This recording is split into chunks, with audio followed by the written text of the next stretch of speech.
तस्वूर करो कि मैदाने महशर कायम हो, बीवी जहन्नम में जा रही हो, शौहर जन्नत में जा रहा हो, बाप जहन्नम में जा रहा हो, माँ जन्नत में जा रही हो, बहन जहन्नम में जा रही हो, भाई जन्नत में जा रहा हो। बताओ जरा नक्शा सोचो, एक दोस्त जहन्नम में जा रहा हो। इश्क में अपना मकाम पैदा कर, नया जमाना नए सुबह शाम पैदा कर, नया जमाना नए सुबह शाम पैदा कर। मेरा तरीक अमीरी नहीं फकीरी है, मेरा तरीक अमीरी नहीं फकीरी है। खुदी न बेच गरीबी में नाम पैदा कर, खुदी न बेच गरीबी में नाम पैदा कर। अल्लाह अकबर। आज जिस पुरफितन दौर से हम गुजर रहे हैं, कान तक वो बातें पहुंचती हैं जिसे इंसान सुनना पसंद नहीं करता। आंखों के सामने ऐसे मनाजिर आते हैं जिसे इंसान देखना नहीं चाहता। आज हालात इतने बिगड़ गए कि आखिर पाबंदी लगे तो कहां लगे, समझ में कुछ नहीं आता कि छेड़ू दास्तां कैसे, हंसाऊं तो बगावत है, रुलाऊं तो बगावत है।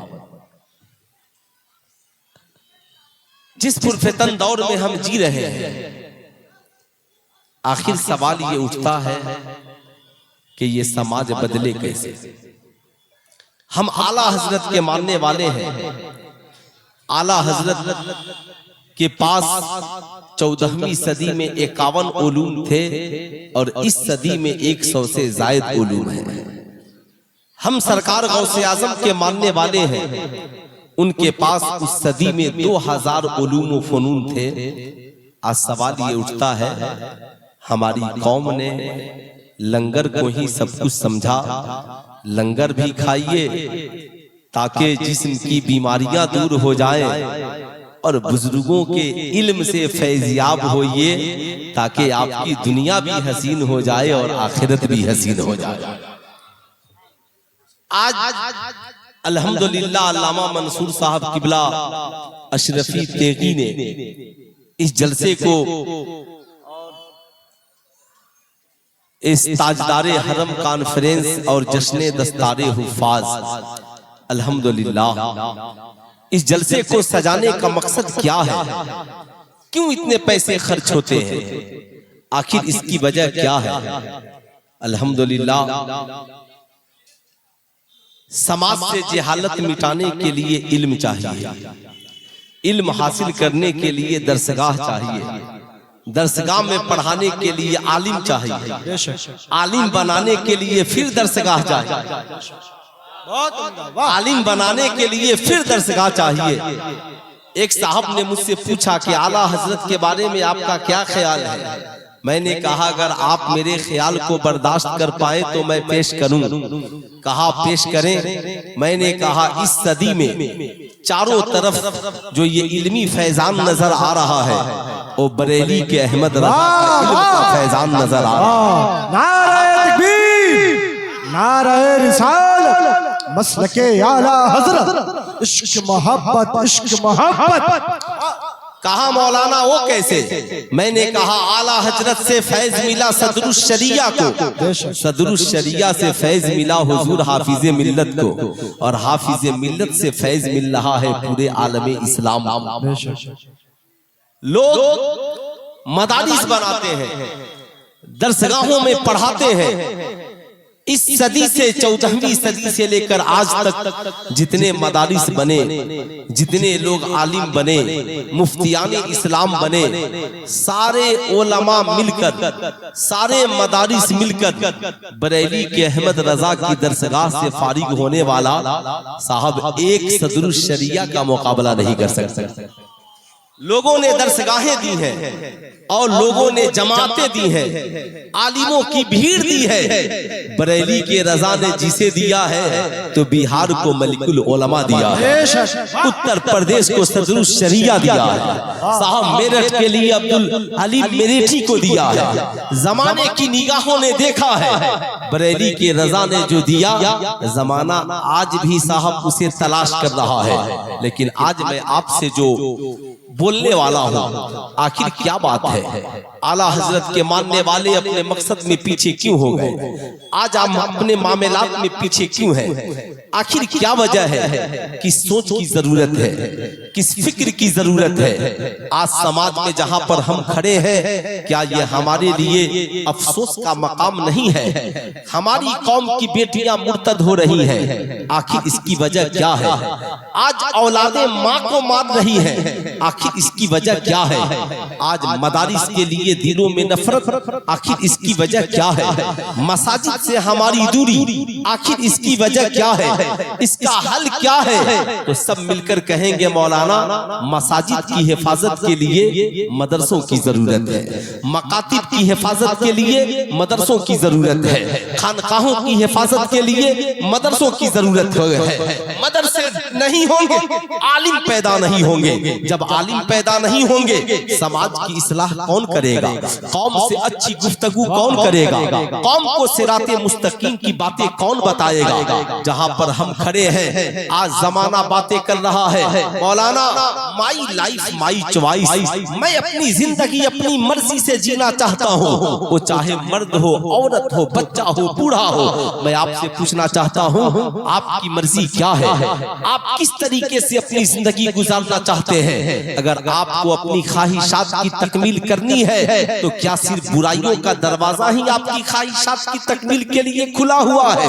आज का इंसान कहता है, मौलाना हमारी भी तो ख्वाहिश कोई चीज है, आप लोग सिर्फ जो बातें करते हैं, हमारी ख्वाहिशों की तकमील कब होगी? सुल्तान रजा आपसे पूछना चाहता है, नाचना एक नौजवान की ख्वाहिश, गाना एक नौजवान की ख्वाहिश, शराब पीना एक नौजवान की ख्वाहिश, आवारगी एक नौजवान की ख्वाहिश, सर से दुपट्टा उतार करके चलना हमारी समाज की बेटियों की ख्वाहिश, बाप माँ की मर्जी से निकाह नहीं करना साहब समाज की बेटियों की ख्वाहिश, माँ बाप की ताज़ीम नहीं करना आज की औलादों की ख्वाहिश। सुल्तान रजा कहना चाहेगा, आप गंदे ख्वाहिशात के जरिया जीना क्यों चाहते हैं? अगर इस्लाम ने एक शराब को हराम किया है, तो दूध तेरे लिए हलाल जरूर है, शरबत तेरे लिए हलाल जरूर है, तेरे लिए खाना बिरयानी मुर्ग मुसल्लम हलाल जरूर है। आखिर तुम जायज तरीके से अपनी जिंदगी में इंजॉय क्यों नहीं करते? अपनी जिंदगी को बदलना क्यों नहीं चाहते? मैं आपसे कहना चाहूंगा, आपको अपने रूह को बदलना होगा, आपको अपने नजरियात को बदलना होगा। कहाँ गए वो नौजवान जो कहते हैं मौलाना हम अपनी जिंदगी अपनी मर्जी से जीना चाहते हैं? तो कहाँ गए वो नौजवान जो शराब के नशे में डूब गए? कहाँ गए वो नौजवान जिन्होंने जुए में घर बार हार दिया? कहाँ गए वो नौजवान जिन्होंने अपनी जवानी को अपने हाथों तबाह बर्बाद किया? आखिर इसके वजूहात क्या हो सकते हैं? इसके वजूहात सिर्फ यही है कि हमने साहब जरूरत को जरूरत नहीं समझा। एक बात जिंदगी में याद रखे, एक है मोबाइल और एक है किताब। आप कहेंगे मौलाना दोनों में फर्क क्या है? याद रखिएगा, किताबें एक दायरा बताती है, ये सीरत मुस्तफा की किताब है, ये तफसीर की किताब है, ये हदीस की किताब है, ये फिक्र की किताब है साहब, ये इल्मे बगल बलागत की किताब है, ये शेर व शायरी की किताब है। लिखने वालों ने किताबें बड़ी लिखी, मगर एक जमाना वो भी था जब हमारे उलमा कहते थे कुरान पढ़ना नाविल मत पढ़ना, हदीसें पढ़ना अफसाना नेगारी न पढ़ना। याद रखना, बरेली के रजा ने कहा, बरेली के रजा ने कहा, जमाने को दर से वफा दिया, ये रजा का कलम है। जब लिखता है तो नबी की नात लिखता है, जब लिखता है तो कुरान का तर्ज तर्जमा लिखता है, जब लिखता है तो हदीस का तर्जमा लिखता है, जब लिखता है तो कुरान की तफसीर लिखता है, जब लिखता है बरेली का रजा, जब लिखने पे आता है तो माँ बाप की अज़मत बयान करता है, जब लिखता है तो लोगों को शराब की हुर्मत बताता है, जब लिखता है तो लोगों को मनहियात शरिया से रोकने की बात लिखता है तो लोगों को गलत की निशानदेही करता है, फला काम गलत है, फला काम सही है। लोगों ने कोशिशें की, बरेली के रजा ये शायरों के कलम है जो बड़े बड़े बादशाहों की शान में अशआर लिखते हैं, इनाम हासिल करते हैं। बरेली के रजा एक शेर आपका भी नान पारा के बादशाह की शान में हो जाए। बरेली के रजा ने कहा, हाँ कलम लाओ, कापी लाओ, बरेली का रजा लिखेगा, मगर नान पारा की बादशाह के शान में नहीं, बल्कि मुस्तफा जाने रहमत की शान में लिखेगा, मुस्तफा जाने रहमत की शान में लिखेगा। करूं मदह अहले दुवल रजा, पड़े इस बला में मेरी बला, मैं गदा हूँ अपने करीम का, मेरा दीन पारे ना नहीं। सवाल ये उठता है हर जलसे में मसलक आला हजरत का नारा, मगर बरेली के रजा ने ये नहीं कहा कि मैं अपनी जिंदगी अपनी मर्जी से गुजारूंगा।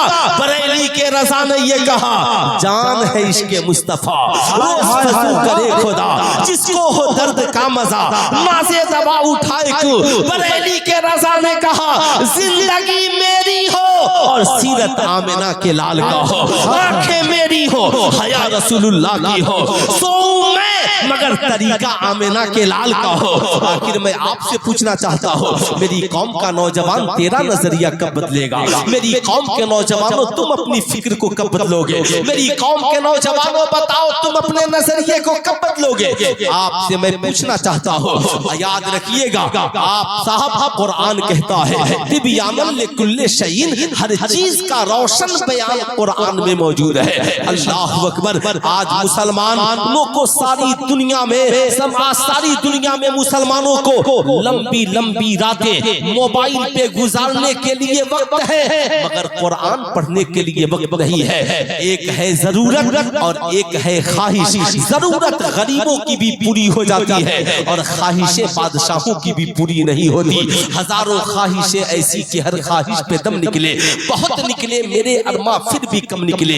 एक इंसान गरीब है, पैदल चलता है, सोचता है साइकिल मिल जाए, साइकिल मिल गई, सोचता है मोटरसाइकिल मिल जाए, मोटरसाइकिल मिल गई, सोचता है फोर व्हीलर हो जाए, फोर व्हीलर हो जाए, सोचता है अब जरा लग्जरियस कार हो जाए। साहब अब जैसे जैसे मिलती चली गई, ख्वाहिशें बढ़ती चली गई। इंसान कब्र की आगोश में चला जाएगा। ख्वाहिशें न मर्दों की पूरी होंगी, ख्वाहिशें न औरतों की पूरी होंगी। याद रखिएगा, मगर जरूरत किसी की रुकती, जरूरत किसी की रुकती नहीं है। एक गरीब शख्स है, बीमार पड़ गया, पैसा इलाज के लिए नहीं है। इमाम साहब को पता चला, मौलाना मंसूर साहब को पता चला, कहा ए बस्ती वालों, अपने गांव का एक इंसान है, बड़ा नेक है, माली एतबार से कमजोर है, बीमार पड़ गया है, अच्छे इलाज की जरूरत है। क्या ही अच्छा होता हम सब मिलकर उसका इलाज करा देते। पैसे एक नहीं थे, पूरे बस्ती वालों ने जमा होकर उसका इलाज करा दिया। जरूरत गरीबों की भी पूरी हो जाती है, मगर ख्वाहिशें बादशाहों की भी पूरी नहीं होती। अगर आज हमारी कौम की बेटियां ख्वाहिशों की तकमील के लिए गलत चैनलों का इस्तेमाल कर रही है, आज हमारी कौम के नौजवान सिर्फ गंदे ख्वाहिशात की तकमील के लिए यूट्यूब पे साइट बनाएंगे, हुस्न का मुजाहरा होगा, नाचेंगे गाएंगे, न जाने क्या क्या बनाएंगे।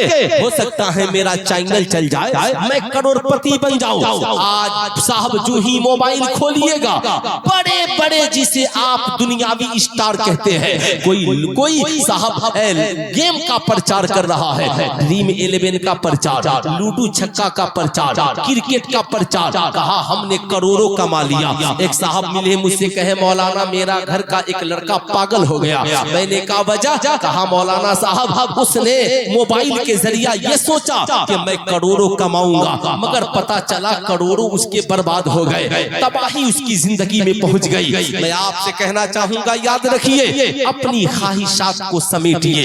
याद रखिए, जिंदगी में आपकी ख्वाहिशें कभी पूरी नहीं हो सकती। गर्मी के कपड़े हैं, जरा ठंडी के हो जाए। जलसे में आए, आपने देखा अल्लामा महबूब गौहर का बेहतरीन लीलन का कपड़ा है, क्या ही बेहतरीन कुर्ता पैजामा, क्या बेहतरीन सदरी और बेहतरीन कश्मीरी टोपी। अब आपके भी ख्वाहिशें, आपके भी दिल में ये बात बैठ गई। अब आपने भी सोचा, काश मेरे पास भी ये लीलन का कुर्ता पैजामा होता, मेरे पास भी एक सदरी होती, मेरे पास भी एक बेहतरीन कश्मीरी टोपी होती। लेकिन मैं कहना चाहूंगा ना, ख्वाहिशात को समेटे, जरूरत के मुताबिक जिंदगी गुजारे। अगर आपने ख्वाहिशात को लंबा कर दिया, आप कहेंगे मौलाना फिर करना क्या होगा। यही वजह है, सिर्फ ख्वाहिशात की वजह से बेटा बाप का दुश्मन बना, ख्वाहिशात की वजह से बीवी शौहर की दुश्मन बन गई, ख्वाहिशात की वजह से भाई भाई का दुश्मन बन गया, ख्वाहिशात की वजह से औलादे माँ बाप की दुश्मन बन गई, ख्वाहिशात की वजह से हम एक दूसरे के दुश्मन बन गए, ख्वाहिशात की वजह से। कुरान ने कहा, नहन नफ्सा अनिल हवा फइन्नल जन्नता हियल मावा। जिसने अपने आप को ख्वाहिशात से रोक लिया तो ये जन्नत की बहारें उसी के लिए है। मैं आपको बताना चाहूंगा, ख्वाहिशें सिर्फ एक ही जगह पूरी होंगी। आप कहेंगे उस जगह का नाम क्या है? या उसी जगह का नाम जन्नत है। जन्नत में ख्वाहिशें सबकी पूरी हो जाएंगी, जन्नत में कोई टेंशन नहीं होगा। किसकी ख्वाहिश पूरी नहीं होगी? अभी आप जलसे में बैठे हैं, आपने सोचा एक कप बेहतरीन कॉफी मिल जाए, दूध है तो कॉफी नहीं, कॉफी है तो चीनी नहीं, अगर सारी चीजें मिल गई तो आग नहीं है, तो बनाने वाला नहीं। मगर जन्नत में न कॉफी बनाने का टेंशन, न सेब तोड़ करके लाने का टेंशन। ख्वाहिश हुई और खा लिया। ऐ मेरी कौम का नौजवान, सारी दुनिया में जाने का तू प्रोजेक्ट बना रहा है, प्लानिंग कर रहा है। गर्मी की छुट्टी आएगी, पूरा परिवार मद्रास जाएंगे, दिल्ली जाएंगे, लाल किला जाएंगे, कश्मीर की वादी में जाएंगे, फला जगह जाएंगे। बड़ा सुकून मिलेगा, आत्मा को शांति मिलेगी, बड़ा दिल को इत्मीनान मिलेगा। कभी अपनी शरीके हयात से आहिस्ता से पूछा है, ओ मेरी शरीके हयात, ताजमहल को देखकर बड़ा सुकून मिला, हम घूम कर आए, बड़ा सुकून मिला।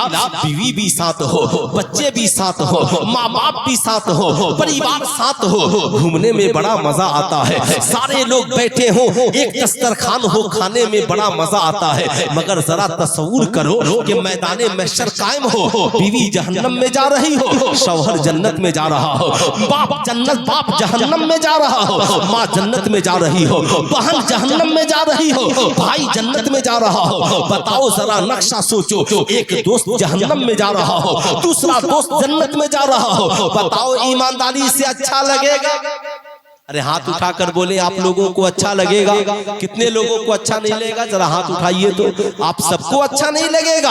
आप ईमानदारी से बताइए, ताजमहल जाने का प्लान आपने बनाया, साहब लाल किला जाने का प्लान आपने बनाया, सारी दुनिया में जाने का प्लान आपने बनाया। कभी आपने अपने घर के लोगों को जन्नत में ले जाने का प्लान बनाया? कभी जन्नत में जाने का प्रोजेक्ट तैयार किया? कभी आपने अपने घर वालों से कहा, माँ कितना अच्छा होता तू भी जन्नत में होती, मैं भी जन्नत में होता? आपने कभी अपनी बीवी से कहा, ए मेरी शरीके हयात कितना अच्छा होता, तू भी जन्नत में होती, मैं भी जन्नत में होता? कभी आपने अपने दोस्त से कहा, ए मेरे दोस्त तू चाहता है हर लम्हा मैं तेरे साथ रहूं, बता कितना अच्छा होता कि हम दुनिया में भी साथ रहते और जन्नत में भी तेरे साथ रहते। साहब आप कहेंगे मौलाना फिर जन्नत में जाने के लिए करना क्या होगा? कुरान कहता है जन्नत में जाने की एक ही राह है, आमिना के लाल के दामन को मजबूती से थाम लो, जन्नतुल फिरदौस तेरा ठिकाना हो जाएगा। नबी से इश्क करो, नबी से प्यार करो, जब बात नबी की आए तो किसी की न सुनो, नबी की पैरवी करो, नबी करीम सल्लल्लाहु अलैहि वसल्लम की सीरत को अपनाओ। साहब फिर देखो जिंदगी के मजे ही कुछ और है। लेकिन आज हमारी कौम के नौजवानों की पोजीशन आप ईमानदारी से बताइए, जिसे 2 रोटी की जरूरत है, अगर 3 रोटी खा ले तो तबीयत बिगड़े कि नहीं बिगड़ेगी? अरे बोले जरा जोर से, तबीयत बिगड़ेगी ना। कितनी रोटियां खाने से? 3 रोटियां खाने से। जाहिर सी बात है, अगर एक कपड़े की जरूरत है 2-4 कपड़े पहन ले, तबीयत बिगड़ जाएगी। सुल्तान रजा पूछना चाहता है, हर शय को जरूरत के मुताबिक इस्तेमाल करे। बाबू हो गया, तकरीर खत्म हो गई। अच्छा, माशाअल्लाह माशाअल्लाह, है ना, ऑपरेटर लोग हैं। अच्छा है भाई, कम से कम ये तो चेक कर रहा है। हम लोग भी ऑपरेटर ही हैं, है ना साहब। अगर पता चले कि इस इंसान का ईमान अकीदा दुरुस्त है कि नहीं है, तो बरेली के रजा का थर्मामीटर लगाकर चेक करते हैं कि हुस्सामुल हरमैन के बारे में इसका क्या ख्याल है। हुस्सामुल हरमैन के बारे में इसका क्या ख्याल है, ताकि पता चल जाए। दो रंगी छोड़ दे, एक रंग हो जा, सरासर मोम या फिर संग हो जा। साथ में कहना चाहूंगा, आप ईमानदारी से बताएं, अगर 2 रोटी की जरूरत है, 3 हो जाए तो सेहत के लिए नुकसानदेह। साहब 2 बूटी की जरूरत है, 4 बूटी हो जाए सेहत के लिए नुकसानदेह। 2 गिलास पानी की जरूरत है, 4 गिलास पानी पी लो सेहत के लिए नुकसानदेह। अबे पगला, जब इतना जानता है तो मोबाइल की जरूरत जितनी है उतना इस्तेमाल क्यों नहीं करता है? मोबाइल की जरूरत कितनी पड़ गई। हमारी कौम की बेटी नकाब भी पहनी है, पीठ पे बेहतरीन बस्ता भी है, बैग भी है, हाथ में मल्टीमीडिया मोबाइल सेट है। मुझे ताज्जुब होता है, जब मैं इदारे शरिया में दारुल इफ्ता में पढ़ता था, मोबाइल की पाबंदी थी। आज कौन सी जरूरत पड़ गई? हर नौजवान के हाथ में मोबाइल, पढ़ने वाले के हाथ में मोबाइल, बेटी के हाथ में मोबाइल, बेटे के हाथ में मोबाइल। व्हाट्सएप की जरूरत कब पड़ती है? क्या कभी आपने इसके बारे में कभी सोचा? फेसबुक की जरूरत कब पड़ती है? कभी आपने इसके बारे में सोचा? साहब ताज्जुब की बात है, मैट्रिक के नौजवान को व्हाट्सएप की जरूरत क्यों है? मैट्रिक में पढ़ने वाले नौजवान को फेसबुक की जरूरत क्यों है? आखिर मैं आपसे पूछना चाहता हूँ, इन नौजवानों को मल्टीमीडिया मोबाइल सेट की जरूरत क्यों है? आप कहेंगे मौलाना ऑनलाइन क्लास। सुल्तान रजा कहना चाहेगा, ऑनलाइन क्लास याद रखना, जिंदगी में लॉकडाउन खत्म। ऑनलाइन क्लास को बैक कीजिए, इसे बंद कीजिए। क्लास के लिए घर में एक रूम बना दीजिए, एक कंप्यूटर या लैपटॉप लगा दीजिए। कहा मेरा बेटा ऑनलाइन क्लास यही होगा, ऑनलाइन क्लासेस यही होंगे। ये मोबाइल सरगोशी का जरिया है, ये मोबाइल तन्हाई का जरिया है, ये मोबाइल चुपके से किसी को पैगाम भेजने का जरिया है। बाप को पता नहीं है इस मोबाइल के जरिया बेटा किसे मैसेज भेज रहा है, शौहर को पता नहीं है इस मोबाइल के जरिया बीवी कैसे किसे मैसेज भेज रही है, इस साहब बाप को पता नहीं है इस मोबाइल के जरिया बेटी किसे मैसेज भेज रही है। याद रखिएगा, मैं ये नहीं कहता हर इंसान गलत है, मगर याद रखिएगा, मैं जो बताने जा रहा हूँ, अल्लाह के नबी फरमाते हैं ज़न्नुल मोमिनीन खैरा, मोमिन के बारे में अच्छा गुमान करो। मेरा गुमान आपके बारे में बेहतर है, मगर झारखंड की उस लड़की के बारे में क्या कहेंगे? नमाज भी पढ़ती थी, कुरान भी पढ़ती थी, मोबाइल भी नहीं था, घर में एक ही मल्टीमीडिया सेट मोबाइल था, मगर उसके जरिया जिससे कनेक्शन हुआ धर्म बदल गया, साहब जाति बदल गई, साहब ईमानो अकीदा बेच दिया, साहब उसने अपनी जिंदगी को तबाह बर्बाद कर लिया। साहब ये एक मोबाइल ही तो है। मैं आपसे पूछना चाहता हूँ, मेरी कौम का नौजवान, जरा सीने पे हाथ रखकर सोच, जहाँ पे गैर खड़े हैं आज वहाँ आपकी तादाद कितनी है? आप सिर्फ आज जाइए और अपनी बस्ती में मुहासबा कीजिए कि आपकी बस्ती में कितने बच्चे IPS अफसर हैं, आपकी बस्ती में कितने बच्चे अच्छे डॉक्टर हैं, आपकी बस्ती में कितने बच्चे अच्छे आलिम और अच्छे हाफिज हैं, है ना? मैं सिर्फ उधर की बात नहीं करता, तो आपको पता चलेगा यार, अच्छा मोबाइल तो है, अच्छा खाना तो है, अच्छा मकान तो है, अच्छा लिबास तो है, मगर डॉक्टर है मगर अच्छा नहीं है, इंजीनियर है मगर बावकार नहीं है, साहब हमारे पास मशीनरी नहीं है। आप ईमानदारी से बताएं, ईमानदारी से बताओ मेरी कौम के नौजवानों, बताओ बिहार पुलिस में हमारी तादाद कितनी है, उत्तर प्रदेश पुलिस में हमारी तादाद कितनी है, आर्मी आर्मी में हम कितने हैं, एसएसबी में हम कितने हैं। हर रोज बिहार सरकार बहाली निकाल रही है, सेंट्रल गवर्नमेंट बहाली निकाल रही है। आपके रिजल्ट की पोजीशन क्या है? आज हर घर में मोबाइल है। मैं अपनी कौम के आने वाले नौजवानों से पूछना चाहता हूँ, कल 1 तारीख है और 1 तारीख से इंटर का इम्तिहान है। इंटर के इम्तिहान में कामयाबी हासिल करने के लिए बताओ नौजवानों ने कितने ग्रुप बनाए हैं? आपके मोहल्ले में नौजवानों ने कितने ग्रुप बनाए कि ये ग्रुप सिर्फ इम्तिहान की तैयारी के लिए है कोई गांव में नौजवान जिसने नौजवानों को इस बात की तबलीग की हो कि हम सब मिलकर एक ग्रुप बनाते हैं ताकि वहां पर कम से कम हम इंटर के मुश्किल सवालात को हल कर सके? आप कहेंगे मौलाना ताज्जुब की बात है, आपने सिर्फ ऑनलाइन ही को समझा। जब से हमने सिर्फ ऑनलाइन को तरजीह दी, ऑनलाइन इल्म तो मिल सकता है मगर ऑनलाइन तरबियत नहीं मिल सकती है। तरबियत के लिए ऑफलाइन होना पड़ेगा। पहले उस्ताद इल्म भी देता था और तरबियत भी सिखाता था। ताज्जुब की बात है, नौजवानों के पास गेम खेलने के लिए ग्रुप है मगर तालीम हासिल करने के लिए ग्रुप नहीं है। पबजी से लेकर साहब सारे गेम और सट्टा और जुआ लगाने के लिए आपके पास ग्रुप है। गंदी बातें करने के लिए और किसी को ट्रोल करने के लिए, मजाक उड़ाने के लिए आपके पास ग्रुप है मगर आपके पास कामयाबी के लिए कोई ग्रुप? अल्लाह, आप बताएं ईमानदारी से, कोई ग्रुप आपके पास है? आपके पास कोई ऐसी तहजीब है? आपके पास कोई ऐसा मामला है? मेरी गुजारिश है अपनी कौम के सरपरस्तों से, नौजवानों से, बच्चों बूढ़ों से, हम सब किसके गुलाम हैं? नबी के गुलाम हैं। सरकार का साथी आसमान से जमीन पर कौन बनकर आया? कुरान कहता है क़द जाअकुम मिनल्लाहि नूरुम व किताबुम मुबीन।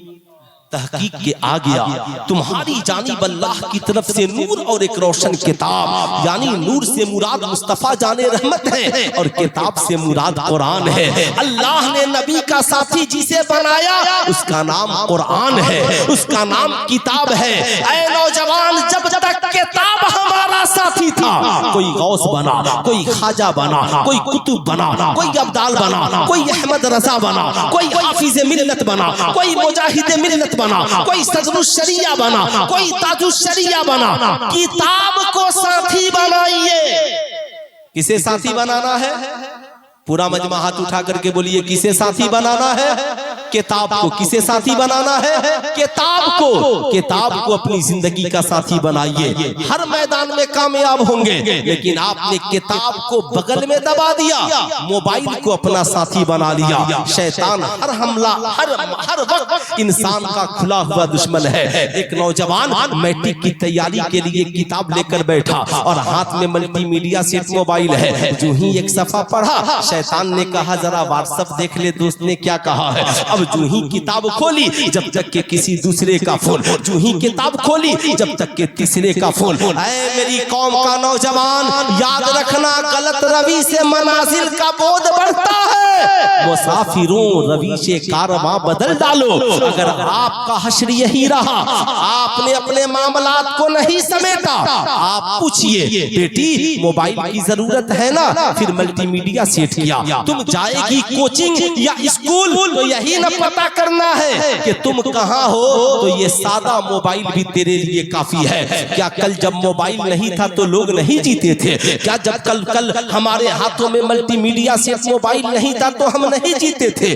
जीते थे। मगर आज अफसोस है, हमें ये तय करना होगा मोबाइल किसे इस्तेमाल के लिए दिया जाए और किसे इस्तेमाल के लिए नहीं दिया जाए। इसलिए मेरा मशवरा है, पाकिस्तान के एक अजीम मुफक्किर ने कहा कि याद रखिएगा, कल का जो इंसान था आज से 40-50 साल पहले, वो 30 बरस की उम्र में उसे जितनी मालूमात होती थी, आज के लड़के लड़कियों को उतनी मालूमात 15 बरस की उम्र में है। अब याद रखिएगा, जो चीजें उन्हें 30 बरस के बाद जिन चीजों की जरूरत पड़ती थी, आज उन्हें 15 बरस के बाद ही जरूरत पड़ रही है। यही वजह है इस्लाम ने कहा कि याद रखना, बेटा या बेटी जब बालिग हो जाए तो निकाह जल्दी कर देना। अब ताज्जुब की बात है, आज तो साहब हुकूमतें बार बार उम्र बढ़ा रही है, 18 से 20, 20 से 22, 22 से 25, मगर इसके पास हुनर जो है, ख्वाहिशात जो है साहब ये 56 साला है,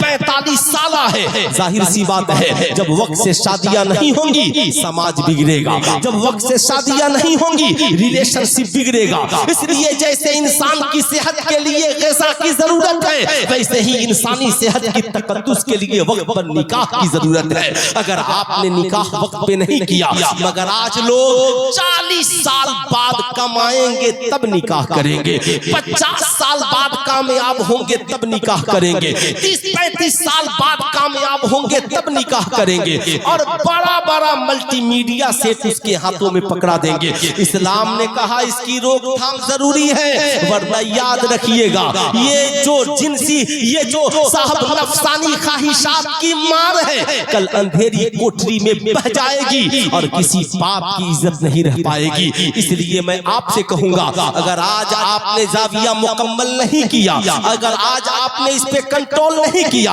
आप ईमानदारी से बताएं, एक दौर वो भी था जब बाप उंगलियां पकड़ के सुबह को बच्चों को खिलाता था, 1 घंटा 2 घंटा, साहब ये किताब है, ये पढ़ो, ये खेलो। बाप शाम को बच्चों को वर्जिश कराता था। अब तो बड़ा आसान है, एक घर में जाइए, बाप अलग मोबाइल में बिजी, बेटा अलग मोबाइल में बिजी, बड़े अलग मोबाइल में बिजी, छोटे अलग मोबाइल में बिजी। पहले बूढ़ों को चश्मा लगता था, जब से मोबाइल आया है बच्चों की आंखों में चश्मा देखने को मिल रहा है। ताज्जुब की बात है, मगर आप सब भूल गए। याद रखिएगा, मेरी आपसे गुजारिश है, अगर आपने इस पे कंट्रोल नहीं किया और आपने ये सोचा बेटा मोबाइल में पढ़ता होगा, शैतान उसे पढ़ने नहीं देगा, बेटी मोबाइल में पढ़ती होगी, शैतान उसे पढ़ने नहीं देगा। इसलिए कि शैतान इंसान का खुला हुआ दुश्मन है, वो शैतानी चाल चल के इसे जरूर भगाएगा, नफरत की आंधी और हवा में बहा देगा। इसलिए आप जरूरत महसूस करें और घर को पाबंद बनाएं। मोबाइल, सारा मोबाइल घर में जब शाम का वक्त हो तो रख दिया जाए, एक मोबाइल माँ या बाप के पास चालू रहे, सारे बच्चे वक्त पे सोने के लिए जाएं, पढ़ने का टाइम हो तो मोबाइल साइलेंट मूड में हो, दोस्त का फोन आए बोल देना, अपने बेटे से कह दीजिए, बोल देना कि मगरिब बाद जब मैं घर चला जाऊं तो मेरे बाप का नंबर है, ये फोन कर लेना, ये मेरी माँ का नंबर है, इस पे फोन कर लेना, ये मेरे बड़े भाई का नंबर है, उस पे फोन कर लेना। ठीक है साहब, कोई जरूरी नहीं है। आपसे मैं कहना चाहूंगा, अगर आपने ऐसा नहीं किया तो किसकी इज्जत कब लूट जाएगी इसका कोई ठिकाना नहीं है। यही वजह है आज जरूरत इस बात की है कि आप ये तवज्जो करें। मदारिस में कितने % बच्चे पढ़ते हैं? मदारिस में 1% बच्चे पढ़ते हैं, मगर कसम खुदा की जब पढ़कर निकलते हैं और बाबाकार बनकर निकलते हैं तो मदरसे का एक बच्चा पूरे गांव में इनकलाब लाने के लिए काफी होता है। यही वजह है शरीयत कहती है आलिम बनना फर्ज़े किफ़ाया है, इसलिए कि एक आलिम 1000 आबिद पर भारी होता है। एक आलिम 1000 आबिद पर भारी होता है, मगर 1000 आबिद का एक आलिम की सोहबत में रहना जरूरी है। न जाने कब अकीदा खराब हो जाए, न जाने कब ईमान खराब हो जाए, न जाने कब अमल खराब हो जाए। इसलिए सुल्तान रजा कहना चाहेगा, आज जब बात मदरसों की आती है ना, लोग समझते हैं मदरसा इसी का नाम है, शाबान आए तो कुरान खानी कराओ, शाबान आए तो माँ के नाम से तीजा और 40वां कुरान खानी करा लो, बस इसी का नाम मदरसा है। मैं कहूँगा नहीं, जिसने इमाम अहमद रजा खान को पैदा किया उसका नाम मदरसा है, जिसने मुफ्ती आजम हिंद को पैदा किया उसका नाम मदरसा है, जिसने हाफिज मिल्लत को पैदा किया उसका नाम मदरसा है, और जिस अल जामियातुल अशरफिया ने न जाने कितने बच्चों को बाबाकार बनाया और इस मुल्क में डॉक्टर, इंजीनियर, प्रोफेसर तक बना करके पहुंचाया, साहब उसी का नाम मदरसा बेशक मदरसा है। लेकिन आपसे मैं पूछना चाहता हूँ, सवाल ये उठता है, जो भी मदरसे में आता है सबके ज़हन में बस एक बात, अल्लामा महबूब गौहर साहब एक बात बताइए, मदरसे में आप लोग इंग्लिश पढ़ाते हैं? हाँ हाँ मियाँ अब पढ़ाते हैं। नहीं यकीन तो अभी है ना मौलाना गुलाम जिलानी अजहरी साहब आएंगे तो आप समझ लीजिएगा। साहब संस्कृत पढ़ाते हैं, किसी चतुर्वेदी को बुलाकर समझ लीजिएगा। कहा साहब मैथ पढ़ाते हैं, तो आज साहब हजारों नहीं कई हजार मौलाना स्कूल में पढ़ा रहे हैं। आपसे मैं पूछना चाहता हूँ, अब मदरसे वो नहीं रहे, लेकिन सवाल ये उठता है मदरसे में हमारी कौम के 1% बच्चे पढ़ते हैं, 99% कहाँ पढ़ते हैं? स्कूल में पढ़ते हैं, कॉलेज में पढ़ते हैं, जहाँ पे साहब जहाँ पे सिर्फ डिग्रियां दी जाती है। मैट्रिक डिग्री है, इंटर डिग्री है, साहब बीए डिग्री है, मैट्रिक की डिग्री पे फला नौकरी, इंटर की डिग्री पे फला नौकरी, बीएड की डिग्री पे फला नौकरी, डीएलएड की डिग्री पे फला नौकरी, फला काम पे फला नौकरी। अब ये साहब डिग्रियां तो मिल गई, मगर उस डिग्री वाले को ये पता नहीं है हलाल क्या है और हराम, हलाल क्या है और हराम क्या है। पता चला कि बिहार सरकार परेशान है, डीओ के पास इतना खजाना कहां से आ गया, साहब फला आईपीएस अफसर के पास इतनी दौलत कहां से आ गई। साहब जमाना आज परेशान है कि ये रिश्वत को कैसे बंद किया जाए। तो आज भारत सरकार की नजरें है, कोई अफसर रिश्वत लेते हुए पकड़ा जाए उसे जेल में डाल दो, मगर 1450 बरस पहले सबसे पहले इस दुनिया में जिसने इस नजरिए को पेश किया कि रिश्वत लेना हराम है, ये नजरिया इस जमीन पर आलमे इंसानियत के लिए किसी और ने नहीं दिया, बल्कि आमिना के लाल ने दिया है, मुस्तफा जाने रहमत ने दिया है। रिश्वत लेने वाला भी जहन्नम में जाएगा और रिश्वत देने वाला भी जहन्नम में जाएगा।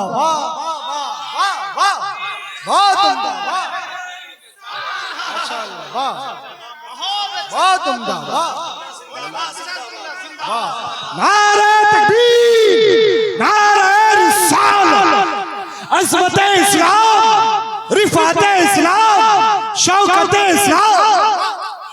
असल में आज अल्लामा महबूब गौहर साहब ने जो मिजाज दिया, बिल्कुल नया मिजाज है ना, और बिल्कुल नया मिजाज दिया। अब जरा और आगे बढ़िए, ये डिग्री वाले सिर्फ जहाँ जहाँ पहुँचे फसाद हुआ, खल्फसाद हुआ। अभी आपने यूपीएससी और बीपीएससी के शिक्षक शिक्षिकाओं के काले करतूत को सुना है। साहब टीचर है, आप पढ़ाने के लिए गए हैं, आप आदर्श पुरुष हैं, इश्क लड़ाने के लिए स्कूल में नहीं गए हैं। जब पढ़ाने वाला इश्क लड़ाने वाला हो जाएगा तो पढ़ने वालों के लिए आदर्श पुरुष कैसे बनेगा। अगर आदर्श पुरुष इंडिया में किसी को देखना हो तो बरेली के अहमद रजा को देखिए, जिनके शागिर्दों को देखेंगे तो कभी मुस्तफा जाने रहमत की याद आएगी, कभी गौसे आजम की याद आएगी। आपसे मैं कहना चाहूंगा आखिर इसकी वजह क्या है। चूंकि ये सब डिग्री होल्डर है, इन्हें पता ही नहीं है पेशाब करने का तरीका क्या है, जहां चाहा खड़े होकर पेशाब कर लिया। इन्हें पता ही नहीं है पानी पीने का क्या तरीका है, जहां चाहा वैसे ही मामला जमा दिया। अब साहब इन्हें पता ही नहीं है क्या हलाल है और क्या हराम है। कभी माँ को मारा, कभी भाई को मारा, कभी भाई से बेईमानी, कभी माँ से बेईमानी। ऐसा काला करतूत जिस विभाग में गए उसी विभाग को लूट खसोट कर बर्बाद कर दिया। लेकिन आइए मैं आपसे कहना चाहूंगा